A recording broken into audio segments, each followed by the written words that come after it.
Boa noite. Boa noite. A votação da denúncia contra Temer começou às 9 da manhã e ainda continua na Câmara dos Deputados. Parlamentares discutem, trocam empurrões e a oposição consegue arrastar a sessão. Na busca de apoios de última hora, Temer abriu o gabinete para deputados e governadores. Durante almoço com assessores, já preparou o discurso da vitória previsto para amanhã.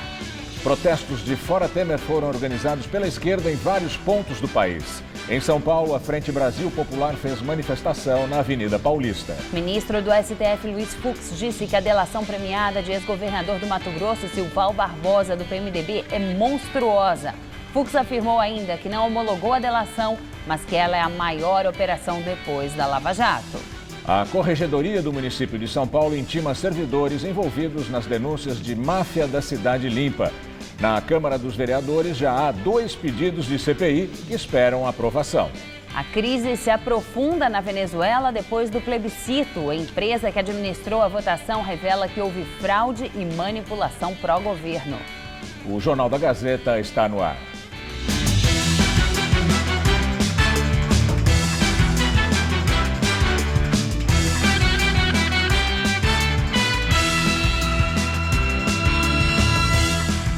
A Câmara dos Deputados vota agora o parecer que rejeita mandar a denúncia de corrupção passiva contra o presidente Michel Temer para o Supremo Tribunal Federal.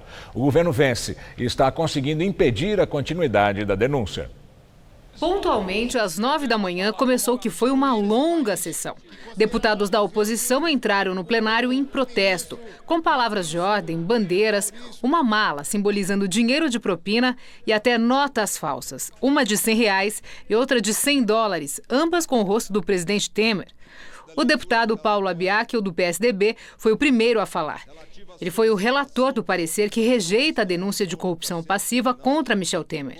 Na sequência, foi a vez do advogado do presidente. O Supremo Tribunal Federal, se tivesse já julgado, já teria ele se enterrado esta denúncia que não passa de um grande cadáver de algo que se pretende ser uma acusação séria para afastar o presidente da República do Brasil do seu cargo. Deem 1 ano e meio só ao presidente da República para ele continuar com a sua obra magnífica. Maris de Oliveira voltou a dizer que a gravação feita pelo dono da JBS Friboi, Joesley Batista, na conversa com Temer não é válida.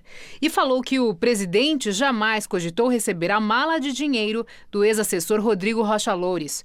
O advogado pediu várias vezes aos deputados que Temer responda ao processo só depois que acabar o mandato. Não se pode aguardar 1 ano e meio? Será o presidente da República um facínora que não pode ficar solto? Será o presidente da República um homem que deve ter confinada a sua liberdade? Ou pelo menos deverá ser ele expulso do Palácio do Planalto? Porque não se pode esperar 1 ano e meio? O clima esquentou por várias vezes. O tom foi de bate-boca, insultos e até de empurra-empurra. Os parlamentares travaram uma batalha usando bonecos infláveis, um deles o Pichuleco, e teve até chuva de dinheiro falso. O deputado Vladimir Costa, do Solidariedade, que chamou a atenção na semana passada por ter tatuado supostamente com rena o nome de Temer no ombro direito, foi um dos mais exaltados ao microfone. Quero dizer que PT não é partido. PT é organização criminosa. Quero dizer que o PCdoB... Quero dizer que PC não é partido. É organização criminosa. Deputado, eu peço desculpa a Vossa Excelência, não. Aqui tem partidos políticos e não tem nenhuma organização criminosa. Eu peço a Vossa Excelência que não use mais dessa palavra. Vocês não têm moral para falar de deputado da base do Temer, para falar de ministro do Temer. Vocês precisam lavar as bocarras com solda cáustica. A resposta veio do líder do PT na casa, Carlos Aratini, que, em referência à tatuagem, colocou um papel com os dizeres Fora Temer no ombro. Deviam lavar a boca antes de falar do PT. 85% da população querem a saída de Temer imediatamente. Como é que o Congresso Nacional faz ouvidos moucos e finge que não ouve a sociedade? Para o país, para a nossa economia, para a retomada do crescimento, não é bom, neste momento, afastar o nosso presidente e dar um caos na nossa economia e na instabilidade política. O PSDB deixou que os parlamentares tucanos decidissem livremente. Blindar a presidência da República nas investigações só contribui para aumentar a descrença na política e para desmoralizar o parlamento. Portanto, senhores deputados, há requisitos, não para condenação sumária, mas para que a Câmara autorize a abertura de uma investigação. Nos debates em plenário, o assunto mais citado foi a liberação de mais de 2 bilhões de reais em benefício a parlamentares pelo presidente na véspera da decisão. As negociatas foram chamadas pelos deputados de oposição de balcão de negócios para a compra de votos. Pagando emendas parlamentares por antecipação, abrindo o maior balcão de negócios que já tivemos notícias no Palácio do Planalto. Mas o Michel Temer mandou 12 ministros para cá. Eu estava perto de um ministro, aí chegou um deputado e disse assim: ó, ministro, é o seguinte, eu olhei o diário oficial e o meu cargo não saiu. O ministro disse: confie em mim, não saiu, mas vai sair. Neste momento, continua a sessão. A votação parcial está 58 a 45. 58 pelo arquivamento do processo. E enquanto a sessão na Câmara dos Deputados definiu o destino da denúncia contra o presidente Michel Temer, ele manteve a agenda cheia. Numa última tacada para barrar a denúncia, Temer abriu o gabinete no Palácio do Planalto. Antes do almoço, teve audiências com pelo menos 19 deputados. Nem todos constavam da agenda. Também recebeu ministros, governadores aliados e terminou amanhã numa reunião com o advogado dele. O almoço foi com assessores de comunicação e ministros da área política para alinhavar o teor de um pronunciamento previsto para amanhã. Temer ainda avalia se será em rede nacional de rádio e TV ou numa declaração à imprensa. O presidente mais impopular da história desde que começou a pesquisa tem medo de panelaços. Temer deve falar que pretende acelerar a reforma da Previdência, porém ameaçado por novas e inevitáveis denúncias da Procuradoria-Geral da República. Analistas estimam que ele não terá mais força nem condições políticas para tocar a negociação no Congresso. Um presidente acusado de manipular recursos públicos para livrar a própria pele. Desde que a denúncia chegou à Câmara, dos 513 deputados, 465 foram beneficiados com a liberação de emendas. É dinheiro do orçamento para obras nos redutos eleitorais dos parlamentares. Foi um recorde.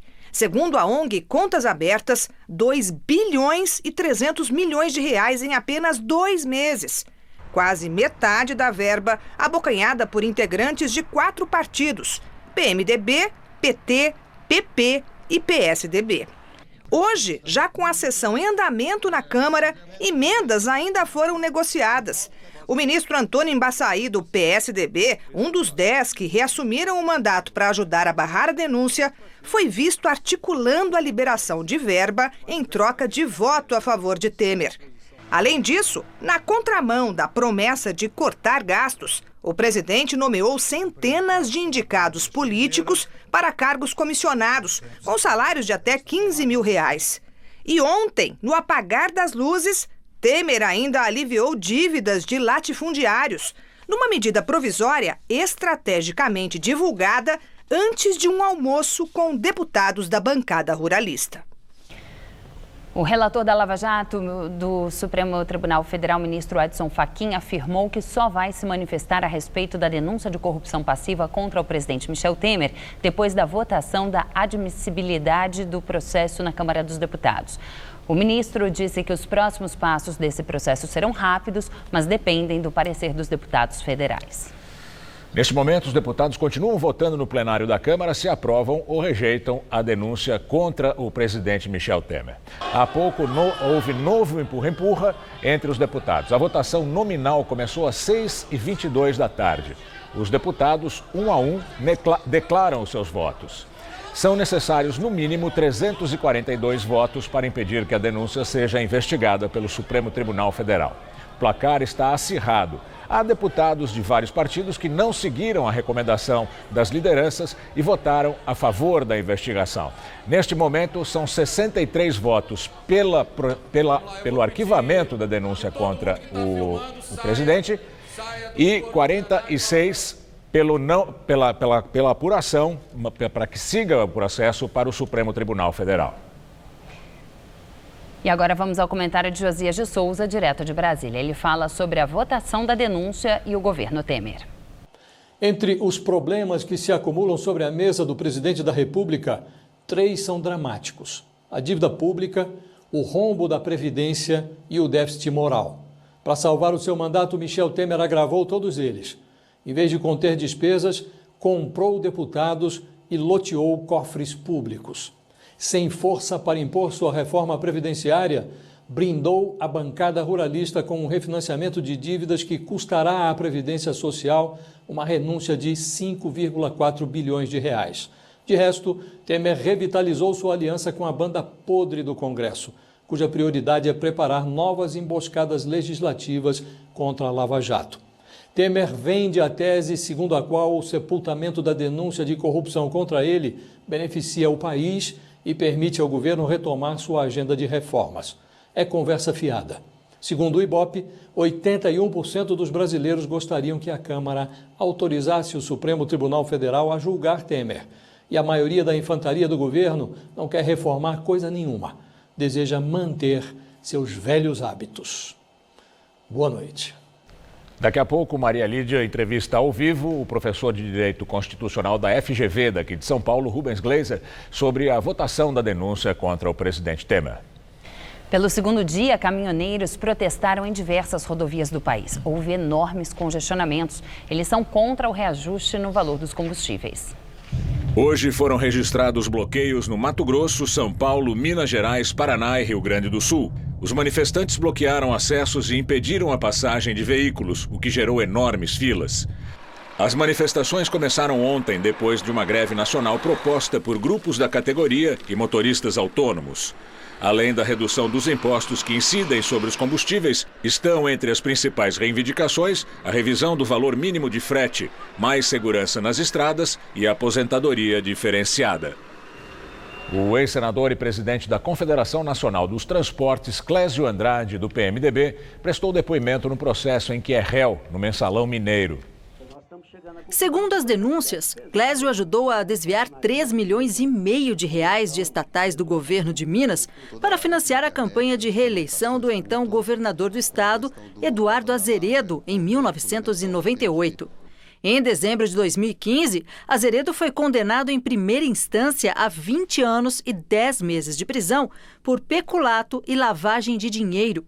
No dia 22 de agosto, o recurso será julgado no Tribunal de Justiça de Minas.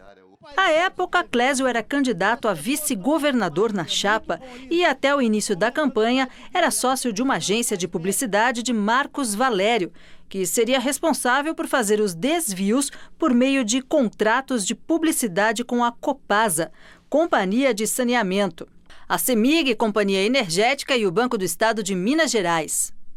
O dinheiro ia para a campanha do Tucano via Caixa 2.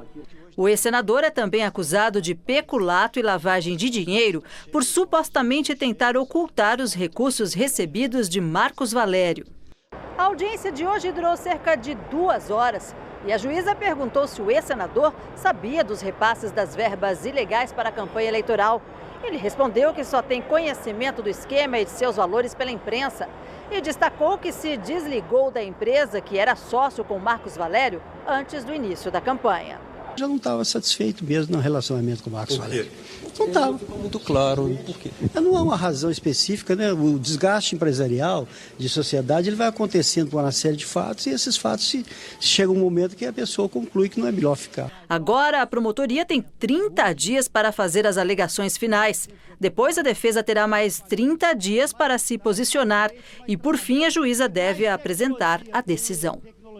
O Tribunal de Contas da União decretou o bloqueio de bens de 9 ex-gestores da empresa responsável pela construção de um dos trechos da ferrovia Norte-Sul. A intenção é garantir a restituição aos cofres públicos de mais de 70 milhões de reais superfaturados da obra. Os 9 executivos fazem parte da Valec Engenharia, empresa responsável pela construção do lote 2 da Ferrovia Norte-Sul, no trecho entre Ouro Verde de Goiás e Jaraguá, no estado de Goiás. De acordo com o Tribunal de Contas da União, o contrato para a obra recebeu 5 aditamentos, que elevaram o preço em mais de 145 milhões de reais. As investigações revelaram que ao menos 70 milhões foram sobrepreço, sem justificativa, o que fez com que o TCU decretasse o bloqueio de bens dos envolvidos, a fim de garantir a retomada do dinheiro para os cofres públicos. Entre os ex-executivos processados está o ex-presidente da Valec Engenharia, José Francisco das Neves, o Juquinha. Ele foi preso no começo de junho pela Operação Trem Pagador da Polícia Federal, que apura um esquema de lavagem de dinheiro nas obras da ferrovia. Juquinha já foi condenado a 10 anos de prisão na Justiça Federal pelos crimes de corrupção, lavagem de dinheiro e formação de quadrilha. O ministro do STF, Luiz Fux, disse que a delação premiada do ex-governador do Mato Grosso, Silval Barbosa, do PMDB, é monstruosa. Silval chegou a ser preso na Operação Sodoma. Fux afirmou que ainda não homologou a delação, mas que ela chama a atenção pelo grande volume de informações. O ministro do Supremo disse também que depois da Lava Jato, esta é a maior operação.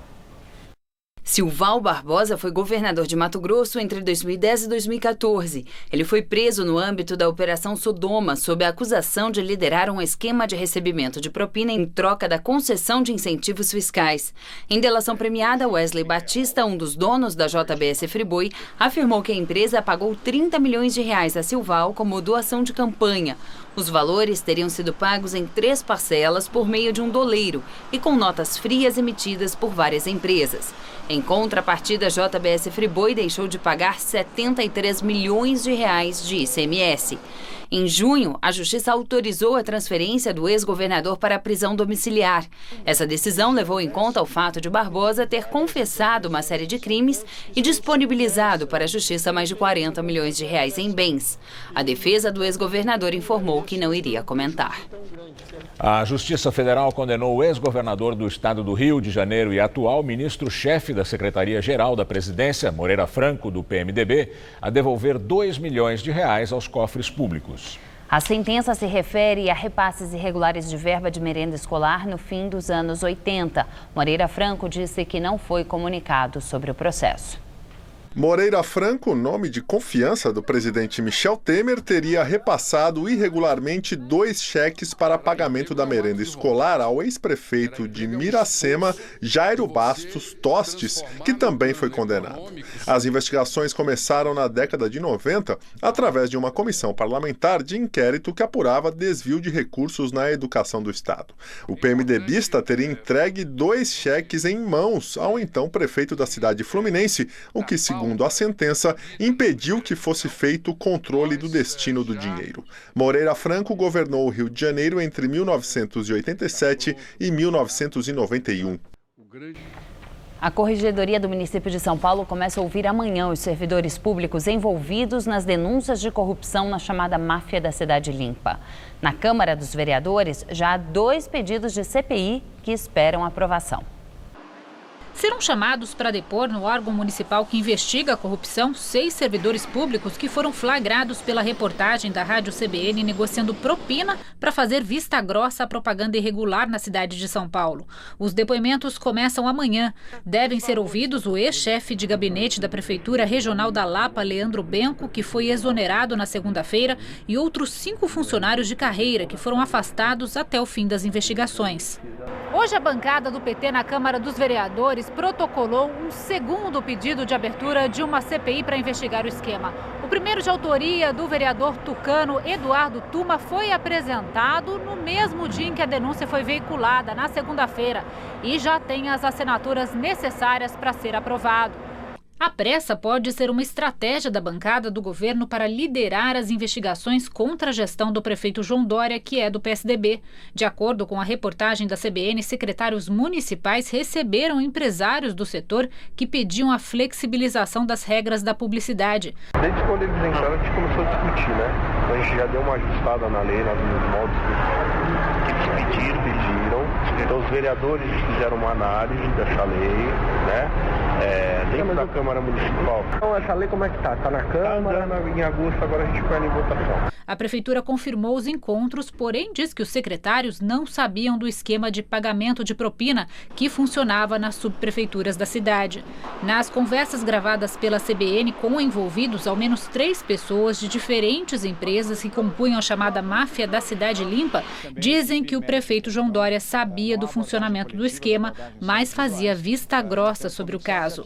Dória nega as acusações e classifica como absurdas as falas dos empresários. Por meio de nota, diz que vai processar por calúnia e difamação os envolvidos na denúncia. Hoje, a Secretaria Municipal das Prefeituras Regionais divulgou um balanço para mostrar que o número de multas aplicadas em São Paulo, com base na Lei Cidade Limpa e na Lei da Panfletagem, tem crescido na atual administração. De janeiro a julho deste ano, foram 824 infrações e já representa 77% do total de multas aplicadas em todo o ano passado, o último de Fernando Haddad do PT. A pasta também informou que prefeituras regionais que tiveram funcionários citados pela reportagem estão entre as que mais aplicaram as sanções este ano. 40% das multas por panfletagem irregular foram emitidas a pedido das prefeituras regionais da Lapa, da Moca e da Penha. Em nota, a Prefeitura disse que vai apoiar a decisão que a Câmara Municipal adotar em relação às investigações da denúncia de corrupção na chamada máfia da Cidade Limpa. Hoje foi um dia de sol, bastante sol, aliás, com muita nebulosidade, mas nada de chuva aqui em São Paulo. E para amanhã, prepare o agasalho e o guarda-chuva, porque o tempo vai mudar. Vamos ver os detalhes da previsão com Mariana Armentano.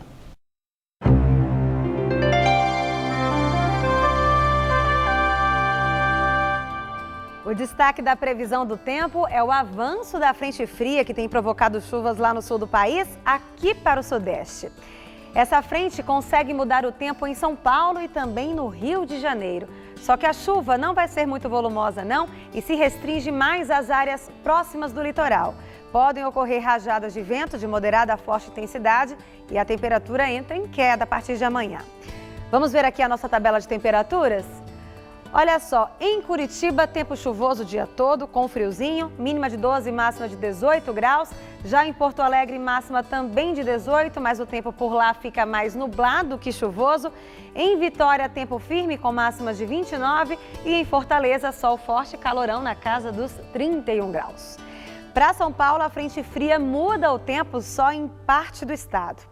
O sol ainda predomina no centro-oeste, mas as temperaturas caem um pouco. No centro-leste, as chuvas acontecem a partir da tarde, mas de forma fraca a moderada e esfria ao longo do dia.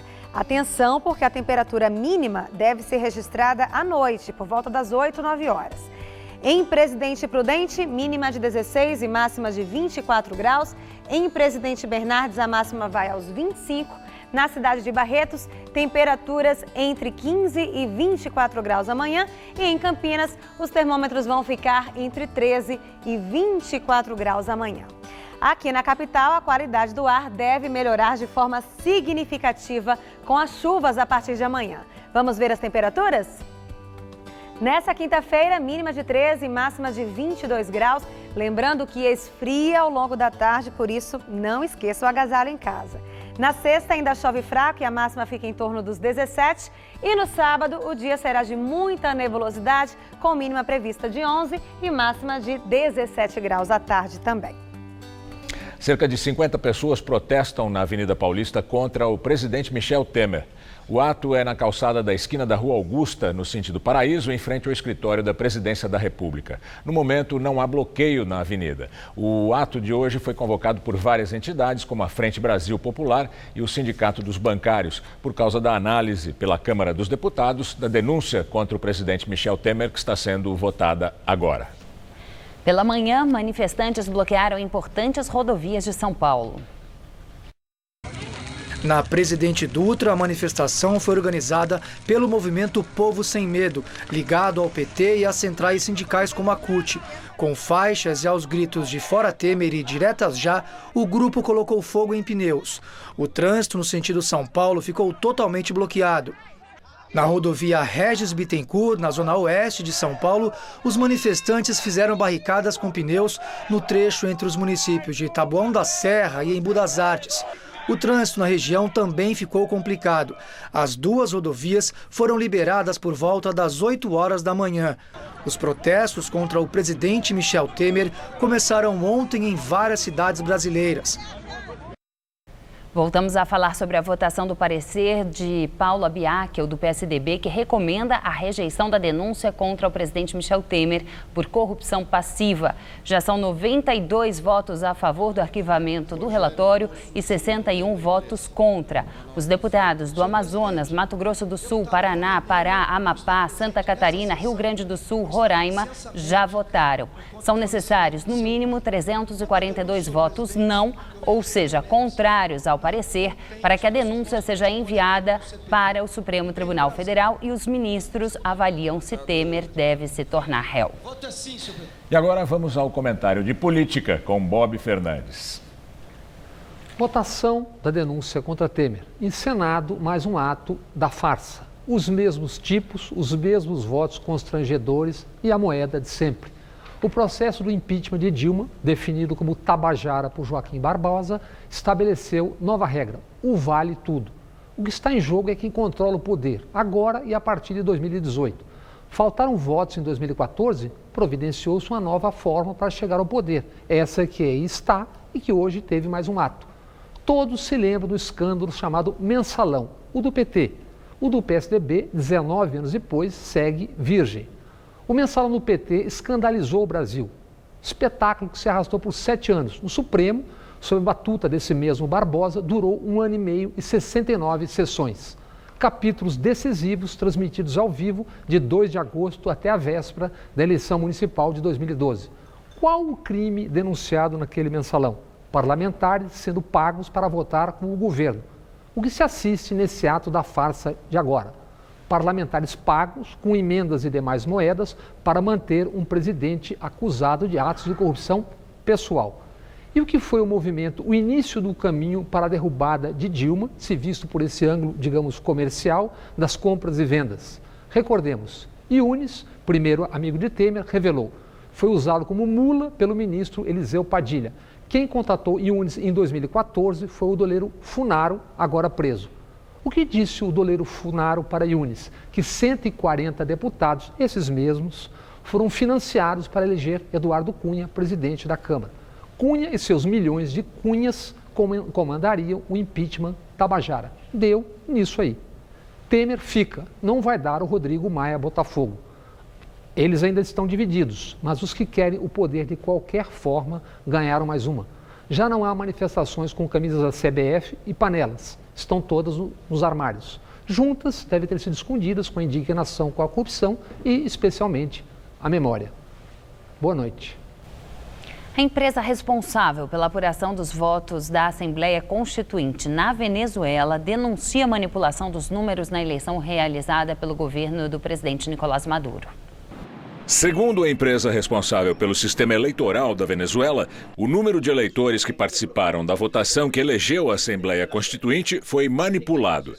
A diferença entre a participação real e a anunciada pelas autoridades é de pelo menos 1 milhão de votos. O governo anunciou a participação de 8 milhões de votantes. A oposição afirmou que vai pedir uma investigação. A denúncia aparece no dia em que estava prevista inicialmente a posse dos 545 deputados que vão redigir uma nova Constituição. Mas o governo anunciou que não sabe exatamente quando isso vai acontecer. A passeata organizada pela oposição contra a Constituinte também foi adiada. Além de denunciar a suposta ilegitimidade do processo eleitoral, a manifestação quer denunciar a detenção dos líderes de oposição Leopoldo Lopes e Antônio Ledesma, acusados de planejar uma fuga e de convocar um boicote à votação. Na madrugada de ontem, os dois foram levados para uma prisão militar perto da capital, Caracas. O Alto Comissariado de Direitos Humanos da ONU declarou que está profundamente preocupado com as prisões e pediu a libertação de todos os que exercem os seus direitos democráticos. A ONG venezuelana Foro Penal afirma que a Venezuela tem hoje 490 presos políticos, depois da onda de detenções nos protestos que começaram em abril para exigir a saída de Maduro. O presidente dos Estados Unidos, Donald Trump, assinou hoje a legislação aprovada pelo Congresso que impõe novas sanções à Rússia. As novas sanções têm o objetivo de punir Moscou pela suposta interferência nas eleições presidenciais de 2016, pela anexação da Crimeia e pelo apoio russo ao presidente sírio Bashar al-Assad. O Kremlin afirmou que a assinatura de Trump dessa nova bateria de sanções contra a Rússia não muda nada na relação entre os dois países. Mas, se o impacto das restrições for maior que o previsto, novas medidas vão ser estudadas. Na Inglaterra, o príncipe Philip se aposentou hoje oficialmente do trabalho de representante da coroa britânica. Com 96 anos, o Duque de Edimburgo agora pode escolher em que atos vai acompanhar a rainha. Na sua carreira de marido, o príncipe Philip cumpriu mais de 22 mil compromissos, fez 637 visitas oficiais ao exterior e mais de 5 mil discursos. Nos últimos anos, ele teve vários problemas de saúde, mas a coroa nega que esse seja o motivo da aposentadoria dele. Segundo o palácio, a decisão do Duque de Edimburgo foi apoiada pela rainha, que aos 91 anos nem pensa no assunto. No dia da votação da denúncia contra o presidente Michel Temer na Câmara, a Bovespa fechou em alta pela quinta vez seguida. O principal índice da Bolsa de Valores de São Paulo subiu 0,93%. É a primeira vez que o Ibovespa termina o dia acima de 67 mil pontos desde maio, quando foi divulgado o conteúdo das delações dos executivos da JBS. O dólar comercial fechou em queda de 0,2%, cotado a R$ 3,12 na venda. Aqui em São Paulo, quem precisa transferir pontos referentes a multas de trânsito agora pode fazer a solicitação e acompanhá-la pelo site da Prefeitura. A transferência dos pontos da carteira de habilitação pela internet só vale para as multas aplicadas pelos órgãos da Prefeitura, como a CET, por exemplo.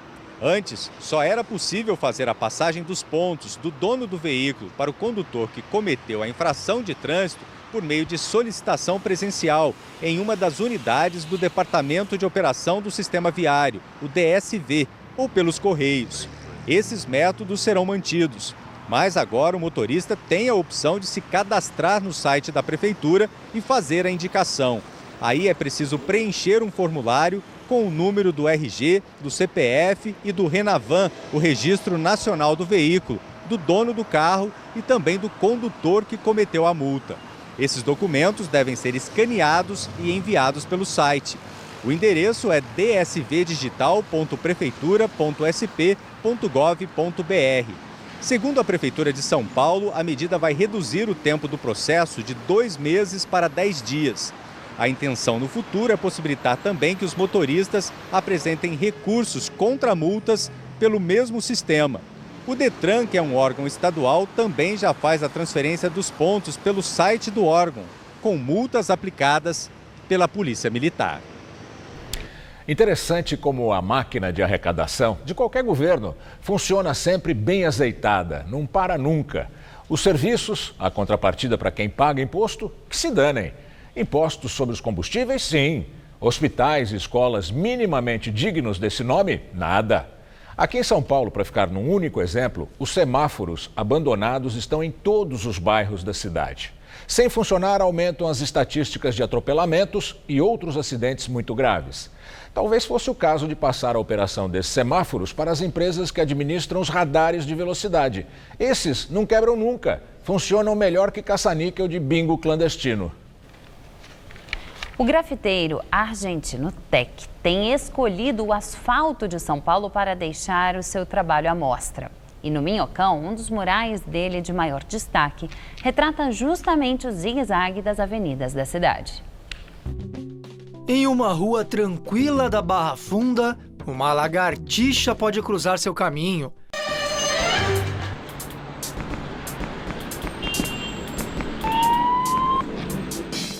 E já pensou um sapo gigante no tranquilo bairro de Perdizes? O primeiro dia que eu vi, eu achei assim meio estranho, né? Mas depois que eu comecei a prestar atenção, eu achei legal. Mas também eu não sei que desenho que é, que eu não tive a curiosidade de ir lá ver. Também é um sapo. Ai, credo. Meus filhos que estudavam aqui perto sempre gostavam de passar por cima do sapo. Foi muito legal. Os grafites no chão são a marca registrada do artista argentino Tech. Ele nasceu em Córdoba, mas há 6 anos migrou para São Paulo, onde encontrou a geografia perfeita para sua arte. Venho a São Paulo, encontro as ladeiras de São Paulo, me permitem uma coisa nova, que era ver o desenho que eu pintava no chão, desde o chão. Que eu começava, quando eu descobri a Sumaré, Perdizes, tudo isso, que a zona da PUC, que você consegue enxergar uma ladeira que está quase a 600, 700 metros, mas que vira uma parede. Tech é o nome artístico de Leandro Weisbord. Ele teve banda de rock, estudou desenho gráfico, mas como grafiteiro se realizou. É dele, por exemplo, esse painel imenso em um prédio no Minhocão. No caso da lagartixa, a técnica usada foi a do stop motion. O artista pinta e fotografa do alto, depois apaga, pinta de novo e o bicho ganha vida. Simples assim. Essa lagartixa foram quantos desenhos? Foram uns 50. Quanto tempo? E umas 11 horas, sem parar. Nem comi esse dia. Os desenhos são como raízes nessa selva de pedra, de onde ele não sai por nada. Os primeiros artistas famosos do continente começaram a sair daqui, que foram os Gêmeos, por exemplo. Eu já conhecia os Gêmeos e eram de São Paulo, e eram como os únicos que estavam sendo conhecidos mundialmente. E é uma cidade multicultural e muito grande, né? O Tech acabou se casando com uma brasileira e teve 2 filhas aqui em São Paulo. A maior prova de que ele é mesmo quase um paulistano. E aqui na Barra Funda, na Zona Oeste, ele mora e mantém esse galpão que é o ateliê de trabalho dele, onde ele costuma trabalhar a inspiração para os trabalhos. O artista nunca foi advertido por pintar no chão, mas para ter a rua todinha, sempre tem um plano. Por exemplo, eu fiz toda uma série de trabalhos quando o Corinthians foi campeão do mundo. Então eu peguei quarta de final, semifinal, final da Taça Libertadores, partido ida e volta, eu já tive 6 noites que não tinha ninguém na rua. Estou acumulando anos, então para mim pintar no chão está sendo mais fácil que subir uma escada e um andaime. Então estou tentando levar a coisa mais para o chão que para as grandes alturas.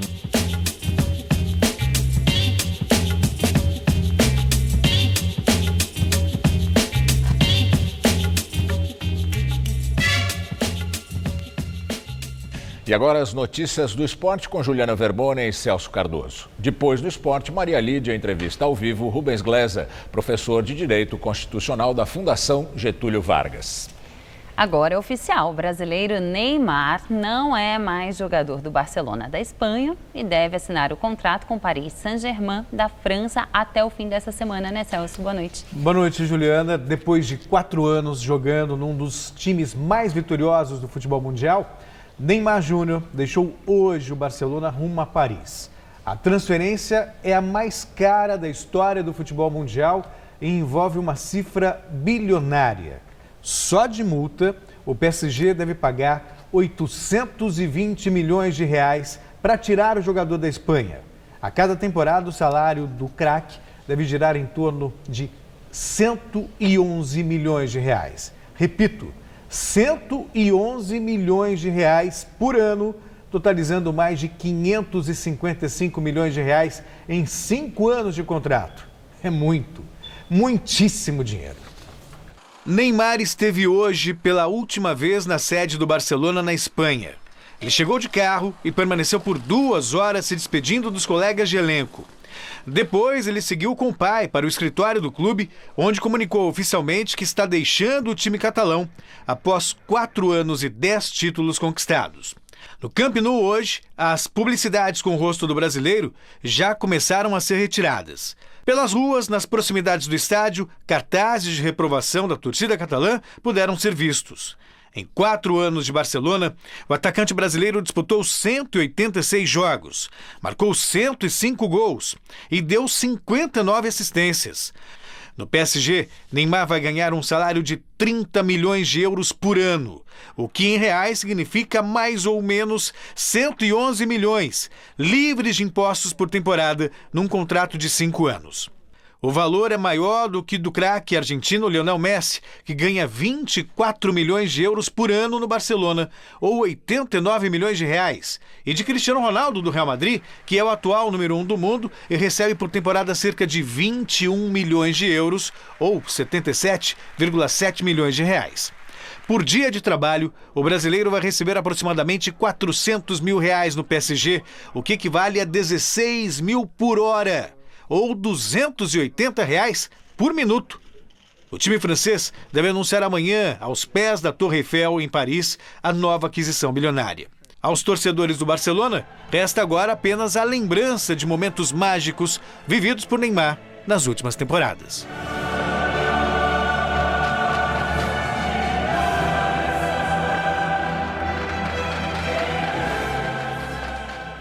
As cifras até se sobrepõem ao fato em si, né, Celso?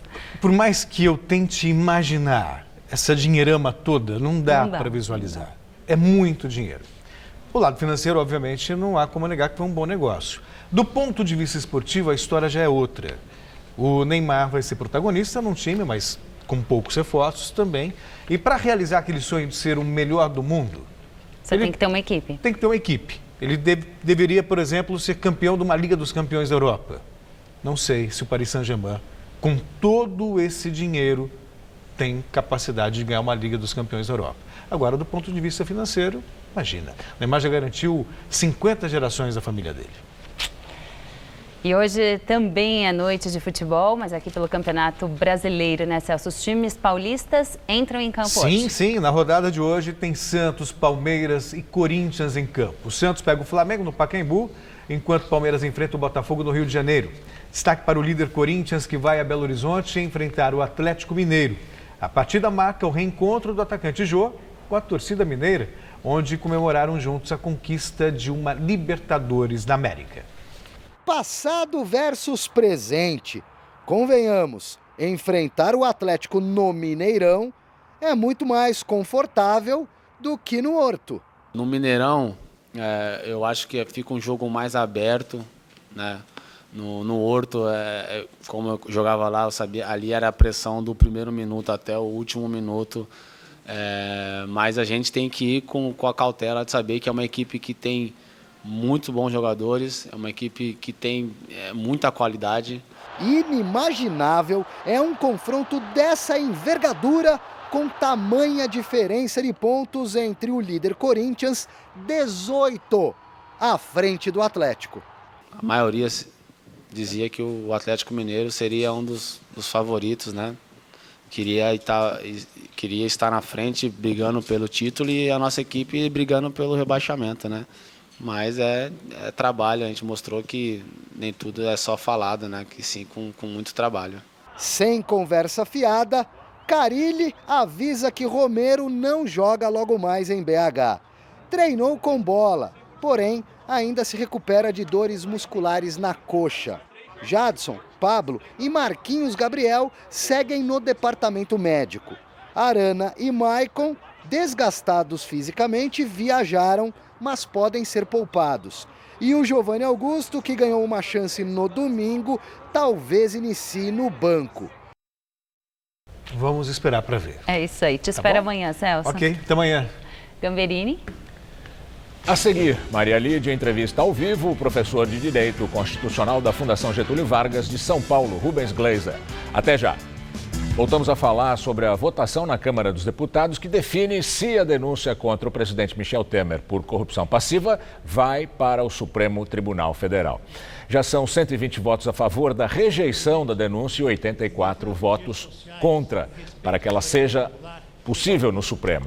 No microfone, os deputados têm de responder sim, não ou abstenção sobre o relatório que rejeita o prosseguimento da denúncia. Eles começaram a declarar a posição às 6h22 da tarde. São necessários, no mínimo, 342 votos pelo não, ou seja, contrários ao parecer, para que a denúncia seja mandada para o Supremo Tribunal Federal e os ministros avaliam se Temer deve se tornar réu. Na entrevista do dia com Maria Lídia Flandoli, os questionamentos jurídicos nas tomadas de decisão do Congresso e do Supremo Tribunal. E o nosso convidado é o professor de Direito Constitucional da Fundação Getúlio Vargas de São Paulo, Rubens Gleiser, coordenador do Supremo em Pauta. muito obrigada por estar conosco. Hoje, um dia, todas as atenções estão voltadas para a Câmara Federal, prosseguindo aquela sessão, né, como nós estamos aqui acompanhando, da votação da denúncia da Procuradoria da República, Geral da República, contra o presidente Michel Temer. Bom, a denúncia da Procuradoria é xoxa e capenga, como falou o Maris de Oliveira, o advogado de defesa de Michel Temer, ou é uma denúncia consistente, com fundamento legal claro e objetivo? Bom, o papel da defesa é tentar, em grande parte, desmerecer a denúncia. Então, esse é o papel do advogado mesmo. Mas essa é uma denúncia que se destaca pela robustez, pela qualidade da narrativa. Então você tem as datas, os horários, tem um vídeo, tem depoimento. É difícil você juntar mais provas para abrir, para começar a falar num processo, ter mais provas do que teve essa denúncia. Você tem uma mala cheia de dinheiro, você tem um áudio com o presidente falando, entrega o dinheiro para fulano, fulano pega o dinheiro, acham a mala. Para começar a investigar, a narrativa foi bem construída. Certo. Agora, é interessante que a oposição recorre ao Supremo Tribunal Federal argumentando que há um vício e o tal do vício teria não ter sido ouvida a acusação no rito que se estabeleceu lá na Câmara hoje para essa votação. Ficou configurado um vício, no seu entender? No meu entendimento, não. Acho que o processo que é estabelecido é o seguinte, em abstrato, parecer que poderia ser favorável ao contrário, ao presidente, o advogado, e daí você tem posicionamentos de líderes, daí você tem que ter 2 deputados a favor, 2 deputados contra, e aí os votos. Então não é um processo nem judicial e nem administrativo, a natureza política. Isso é definido por eles mesmo, quer dizer... É por eles mesmo. Na Câmara, eles definem qual é o rito e é esse o rito a ser seguido, é isso? É isso. O que o Supremo faz, e ele ainda não estabeleceu nenhuma regra sobre isso, é interferir quando ele entende que tem algum valor constitucional sendo gravemente violado, que foi o que eles entenderam no processo de impeachment da ex-presidente Dilma, quando era a respeito de da composição da comissão especial. Então, é isso que a oposição está tentando fazer. Esse foi um dos movimentos. O outro movimento foi postergar ao máximo possível a votação, que deu muito certo, tanto que ela começa às 6 da tarde, um procedimento que se inicia às 9 da manhã, para que todos os brasileiros estejam em casa, podendo assistir, podendo discutir e ver como os deputados se posicionam. Acho que essa foi uma estratégia muito bem sucedida da oposição, mais do que questionar no Supremo. Agora tem uma outra coisa, Michel Temer está sendo acusado de ter usado de expedientes para que a votação seja favorável a ele hoje, como a liberação de emendas para os parlamentares, aquela mexida que foi feita na Comissão de Constituição e Justiça na primeira votação, e também medida provisória que ele baixou, atendendo a pleito da bancada ruralista. Quer dizer, tudo isso como manobra política que, no entender daqueles da oposição que acusam, ferem a Constituição. Então, a minha pergunta é isso. Essas manobras todas ferem preceito constitucional ou são manobras políticas questionáveis moralmente? Eu acho que nós não podemos cair no ímpeto de criminalizar a política. E faz parte a política. A política tem uma certa... tem as trocas de favores e ali todos os meios eram legítimos, né? Porque eu acho que dispor dessas negociações, o que não quer dizer que não possa ser questionada a MP da grilagem, os benefícios concedidos pontualmente. Mas questionado em termos assim da Constituição ou questionados por algum vício formal, por algum conteúdo vício dentro deles formal. Podem ser, mas no panorama geral o presidente pode usar desses expedientes para conseguir. E é um problema claramente ético e de contradição política. Então, no momento de retenção, você precisa ter uma reforma da Previdência, porque não tem dinheiro nenhum, se libera bilhões em emendas. Você faz concessões para bancadas que cresceram muito, né? A bancada ruralista cresceu muito. E para garantir um resultado de votação que salva o presidente por um dia a mais. Porque se houver a nova denúncia, como parece que vai ter, esses votos de hoje não estão garantidos, porque essas alianças são efêmeras, elas são feitas com base em vontade. Bom, mas troca. Independente, não vamos nem falar da próxima denúncia, vamos deixar para conversar se ela for apresentada. Mas ainda em relação a essa denúncia, vamos admitir a hipótese que a denúncia, que haja o arquivamento, que Temer saia vencedor hoje. Certo. Essa denúncia está morta e enterrada ou Temer ainda vai ter que responder por ela futuramente? A pergunta é ótima nos seus termos. Ela não está morta e enterrada e por 2 motivos. O primeiro delas é o seguinte, o que a Câmara faz hoje é autorizar o presidente da República ser processado hoje pelo STF ou não. Na medida em que não tem essa autorização, esse processo fica paralisado, fica pausado até que o presidente Michel Temer saia do cargo, onde ele poderia ser processado na primeira instância, normalmente como qualquer outro. Mas um segundo efeito é que o deputado Rocha Loures, o homem da mala, pode ser processado desde já. Então isso eventualmente pode levar a um processamento em primeira instância, eventualmente a uma delação premiada. Então assim, o governo se salva muito por hoje mesmo, ainda que se refira a essa denúncia. Bom, agora eu queria sua opinião sobre o que disse o ministro Gilmar Mendes. Ele subiu o tom mais uma vez e fez duríssimas críticas aos seus pares, ao próprio Supremo Tribunal Federal, que, segundo ele, tem ido a reboque das loucuras do Procurador-Geral da República, que delações premiadas têm sido homologadas sem que haja discussão, que lá no Supremo, eles, indo a reboque das decisões e dos pleitos da Procuradoria da República, estariam reescrevendo até um novo Código Penal e ele pede que o Supremo se realinhe. Bom, o Supremo tem agido assim no vai da valsa, dança conforme a música, perdeu a compostura? É engraçado, né, como as coisas, dependendo do contexto, as reclamações mudam, os atores que reclamam mudam. O que a gente tem é um problema geral no Supremo que cada ministro faz o que quer desde sempre. O que você tem era os poderes dos ministros sozinhos resolverem um monte de coisa, entre elas delações, desde sempre.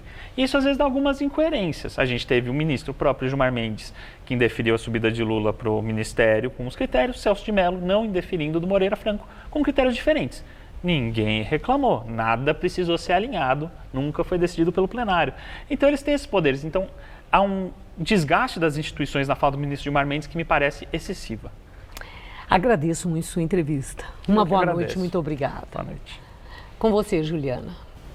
Voltamos a falar sobre a votação na Câmara dos Deputados, que vai definir se a denúncia contra o presidente Michel Temer por corrupção passiva vai para o Supremo Tribunal Federal. Neste momento, 133 sim, 98 não e uma abstenção. O Jornal da Gazeta termina aqui.